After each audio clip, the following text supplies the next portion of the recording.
పశ్చిమ గోదావరి జిల్లా ఆచంట నియోజకవర్గం పెనుగొండలో శిథిలావస్థకు చేరిన వాటర్ ట్యాంక్ను ఇటీవల గ్రామ పంచాయతీ కూల్చివేసింది. అయితే ఎటువంటి అనుమతి లేకుండా ట్యాంకర్ ఐరన్ను అక్రమంగా తరలిస్తున్న ఘటన వెలుగు చూసింది. పంచాయతీ కార్యదర్శి రత్నాకర్ రావు ఎటువంటి వేలంపాట నిర్వహించకుండా 1,20,000 లీటర్ల కెపాసిటీ గల వాటర్ ట్యాంక్లోని ఐరన్ను అక్రమంగా తరలిస్తున్నారు.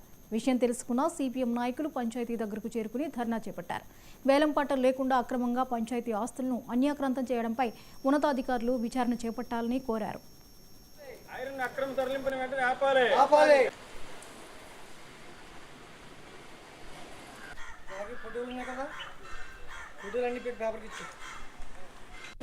వెంటనే ఆపాలి.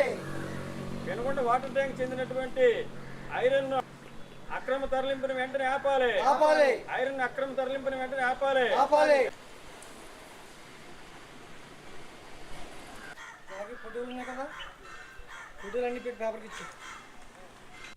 వెంటనే ఆపాలి. పెనుగొండ వాటర్ ట్యాంక్ చెందినటువంటి ఐరన్ అక్రమ తరలింపుని వెంటనే ఆపాలి. ఐరన్ అక్రమ తరలింపుని వెంటనే ఆపాలి.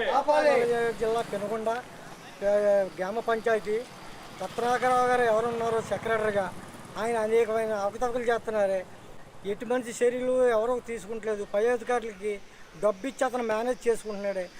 అంతేక ముందు లారీలు అంతకు ముందు కూడా 2 లారీలు తరలించేశారు. ఇప్పుడు కూడా ఏంటంటే టెండర్ ఇచ్చారని అడిగితే మాకు తెలియదు, మేము టెండర్ ఇవ్వలేదు అన్న రాంగ్ సమాధానం చెప్తున్నాడు.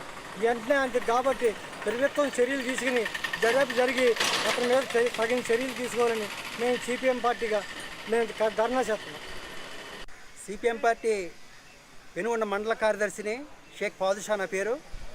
పెనుగొండ పంచాయతీ వద్ద వాటర్ ట్యాంక్ ఏదైతే ఉందో వాటర్ ట్యాంక్ శిథిలమైపోయింది అని చెప్పేసి పంచాయతీ అధికారులు టెండర్ వేయడం జరిగింది. కానీ శిథిలమైపోయింది పడగొట్టి అందులో ఉన్న ఐరన్ ఏదైతే ఉందో ఐరన్ టెండర్ పిలిచి చేయవలసింది పోయి వాళ్ళ సొంత నిర్ణయం తీసుకొని లక్షలాది రూపాయలు ఖరీదు చేసే ఐరన్ ఏదైతే ఉందో ఒక లారీ అలాగే ట్రాక్టర్తో 2 వాహనాలతో తరలించడం జరుగుతుంది. పంచాయతీ ఈఓ గారు ఎవరైతే ఉన్నారో ఆయన వచ్చినప్పుడు కాడి నుంచి కూడా ఇటువంటి అక్రమాలు ఎన్నో జరుగుతున్నాయి. పంచాయతీ కార్యదర్శి ఎవరైతే ఉన్నారో రత్నాకర్ రావు ఈయన ముల్లపరిలో పంచాయతీ కార్యదర్శిగా చేస్తూ రావడం జరిగింది. ఈయన వచ్చిన కాడి నుంచి కూడా